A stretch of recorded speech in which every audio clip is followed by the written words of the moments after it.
Hello everybody, you're welcome back again to the Reggae Appreciation Society.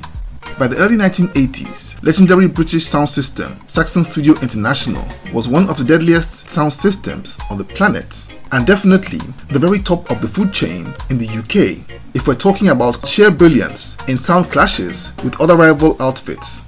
They were so tight in that era that whenever top Jamaican DJs like Ranking Toyin or Captain Sinbad were in England, they would come over and perform at Saxon's events.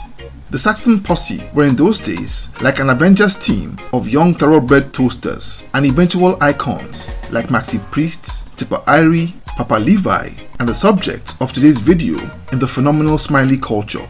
They were all outstanding DJs, but Smiley Culture, in my opinion, was the most innovative, humorous, and most inclined to conscious topics.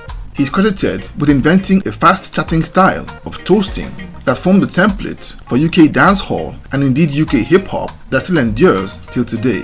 Deploying his cheeky charm, street smarts, witty lyrics, and humor, he was the first Saxon posse member to blow up as a recording artist when his music hit record store shelves in 1984 to great critical and commercial acclaim. The man had all the tools to make for a spectacular career and seemed set to dominate the reggae dancehall scene for years to come, and had even made history as the first British dancehall DJ to perform at the Reggae Sunsplash in Jamaica in 1985. But life happens, and while his Saxon peers like Maxi Priest would go on to become international stars, he largely faded away from the limelight and eventually came back into public consciousness for the most tragic of reasons, as news would break about his tragic passing during a search of his home by the police in 2011.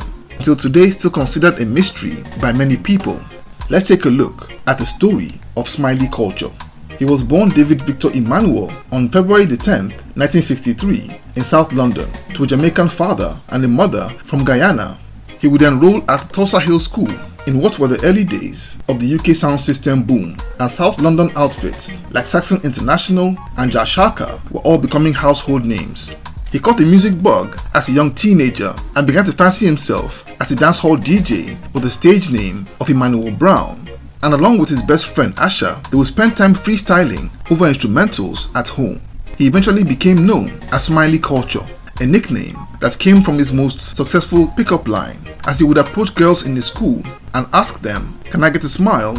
In 1980, he was finally done with high school and now free to chase his dreams of becoming a dancehall DJ. He and his pal Asha began to feature with sound systems all over London and stunned audiences with their fast-paced style of rapping that was fresh and previously unheard of, and over time they made their way to Saxon, which was then feared for its reputation as a clash sound system. That year 1980 was special as a whole new set of fire-spitting young guns like Tipper Irie, Papa Levi, and Maxi Priest would join that posse, including Smiley Culture and Asha Senator. The 1970s had been dominated by roots reggae and lovers rock rhythms, but the 80s saw the rise of dancehall, and this new set of Saxon toasters were the perfect match for this new season. They were practically unbeatable in sound clashes and became the most feared outfit in Britain. Their awesome exploits caught the attention of the record labels. Maxi Priest was signed to Virgin Records in 1983, while Papa Levi went to Ireland, and Smiley Culture was signed to Fashion Records. His first single, Cockney Translation, was a humorous 3-minute guide to understanding the lingo and dialects of East London from a Jamaican's point of view. It showed the depth of his wits and concepts, as it was humor but also social commentary on two different but also very similar working class communities in London. The song was a hit at dances, parties, and got good airplay on radio, bagging loads of accolades for what was arguably the first time an artist was rapping with a British accent. It was a critical hit but very moderate commercially, but all that would change with the release of his second single, Police Officer. That song reportedly cost £50 to record in a small studio and told Smiley's own story of being caught with herb by the police while driving. In the song, Smiley gives his listeners a version of one night in which he was caught with herb in his car by policemen, but is let go after they find out that he's Smiley Culture, a big star, and agrees to sign their autographs. This one became both a critical and commercial hit that reached number 14 on the UK singles charts and sold 160,000 copies. The breakout success of this song saw him invited to perform on the immensely popular TV music show Top of the Pops, and he made history by being the first British dancehall DJ to make an appearance there. He was now the face of British dancehall and was featured on covers of popular music magazines like Echoes and NME. And the next year, he would again make history as the first British dancehall DJ to get invited to perform at the Reggae Sunsplash in Jamaica in December 1985. A few weeks later, he was signed by Polydor Records in 1986, and that label released his debut album, Tongue in Cheek, and the lead single, School Time Chronicle. Unlike his previous singles, this project failed to record commercial success, and he was dropped by his label not long after. He would go on to release a few singles on small labels, but none would make any ripples in the market. But he was so popular, charming, and very likable, and got a gig as a presenter on a popular TV show called Club Mix for a few years, plus a small role in the movie Absolute Beginners, starring rock icon David Bowie. But on the musical side, his fortunes would dry up over time, and after trying his hands on a hip-hop track called Can't Stop the Rap in 1990 and getting no success, he would fade completely out of the spotlight in the 1990s.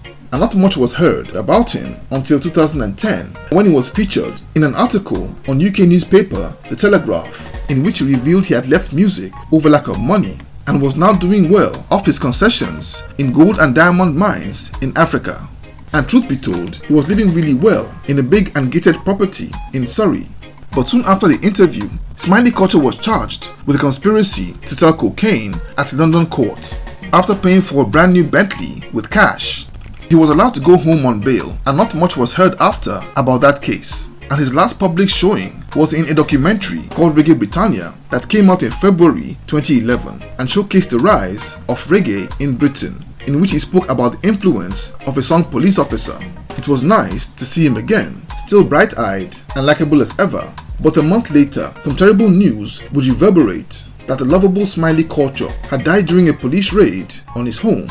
As the story goes, some policemen showed up at his home with a search warrant, and while they were going through his house, he would go into the kitchen and stab himself to death with a kitchen knife.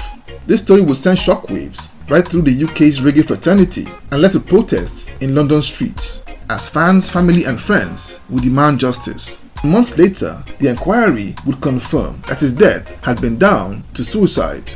But 14 years after, many people still believe that he was murdered, and there have been lots of theories on social media, and the debate of what really happened don't seem to be going away anytime soon. There are many sad stories in reggae history, and this is definitely one of them. Smiley Culture was truly a gifted artist whose fast chatting style of toasting heavily influenced the evolution of UK rap and dancehall, and became the inspiration behind the UK grime scene, which emerged in the 2000s. It's really unfortunate that he didn't go on to have a long career like his comrades in the Saxon posse, but I'm comforted by the fact that his career, though a short one, was meaningful enough to place him among the true legends of UK dancehall. He truly deserved more, but such they say is life. So there you have it. Thank you for watching this video today. Please leave a like, subscribe, and until next time, Jah bless.